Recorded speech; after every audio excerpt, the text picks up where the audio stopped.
Bagong atraksyon dito sa Pampanga. Tara, puntahan natin! Wow! Hello mga mamshi!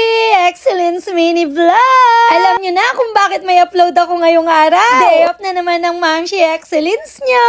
Sabi ko sa inyo, parang isang linggong pag-ibig tong vlog na to eh. Kasi 6 days na bago ako makapag-upload ulit. Ay, kung kaya lang talaga nating araw-arawin ng pag-vlog. Kaso mahirap lang talagang pagsabayan kung alam nyo For na. Today's video nga ay pupunta tayo sa isang pinakamagandang pasyalan ngayon dito sa Pampanga. Dahil sabi nila, para ka daw nasa Netherlands. Wow. Pero bago talaga tayo makarating sa ating patutunguhan ay kailangan mo munang daanan ang daan na to. Charis! Ano daw? Buti na lang talaga at may Google tayo. Kaya madali na lang puntahan ang ating mga gustong puntahan. At sa wakas, nandito na tayo sa Baleaslagan!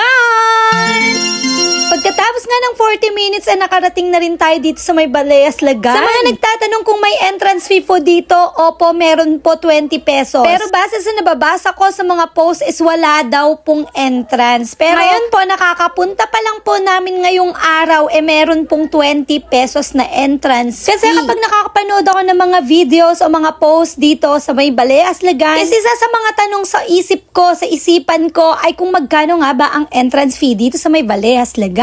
Pwede kang mag-video, pwede kang mag-picture, pero hindi mo pwedeng iuwi yung mga halaman dyan. Charis! Ang gaganda ng mga bougainvillea dito sa may Baleaslagan at ang lalaki. Wow. At syempre, ito talaga yung dinayo ko din dito, bukod sa view ng Baleaslagan. Syempre, kailangan din nating tikman kung ano yung mga delicacies nila dito. Delicacy! Kape lang yan, te. Specialin natin ng konti, frog. Kapag mahirap kape, kapag kamayaman, frog. O, kaya wag na kayong magtaka kung bakit kape ang sinabi ko, hindi frog.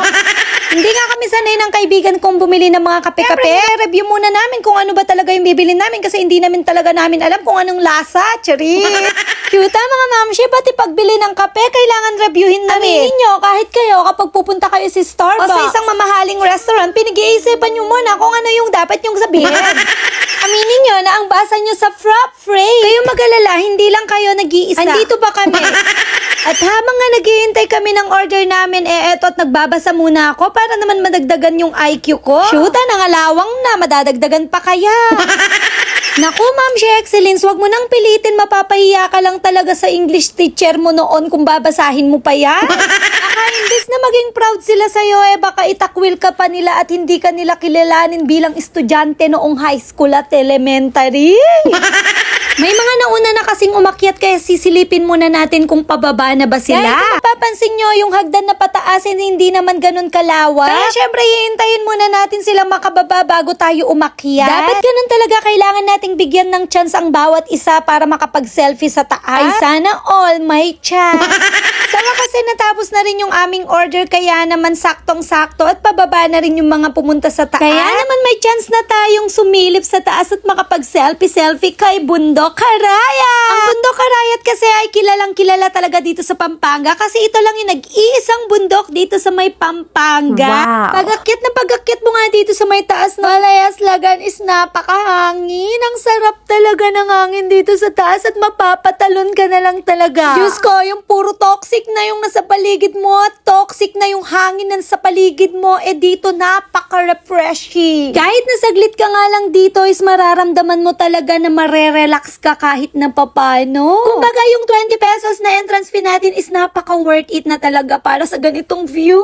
Kailangan na nga naming bumaba para makita pa namin yung ganda ng view dun sa may baba. Advice ko lang sa inyo na kung gusto nyong pumunta dito is pumunta kayo yung mga bandang 4 PM. Para makita nyo yung ganda ng view ng Bundok Arayat. Kasi kapag gabi na is hindi mo na talaga makikita yung Bundok Arayat at yung ganda ng view. Sinadya talaga naming pumunta dito ng hindi sobrang hapon para naman makapag-picture-picture kami at makapag-picture kay Bundok Arayat. At para ma-feel mo talaga yung ganda ng view ng Baleaslagan. Pagdating nga namin dito ng alas 5 ng hapon is wala pang gaanong tao. Kaya ang sarap-sarap lang talaga na parang solo mo talaga yung lugar. Yung tipong makakapag-selfie mag-selfie ka na hindi naiilang kasi wala naman gaanong tao. Nakikita niya naman at hindi ko na kailangang sabihin na ang ganda talaga, diba? Worth it nga ng unang gala ko ngayong 2024.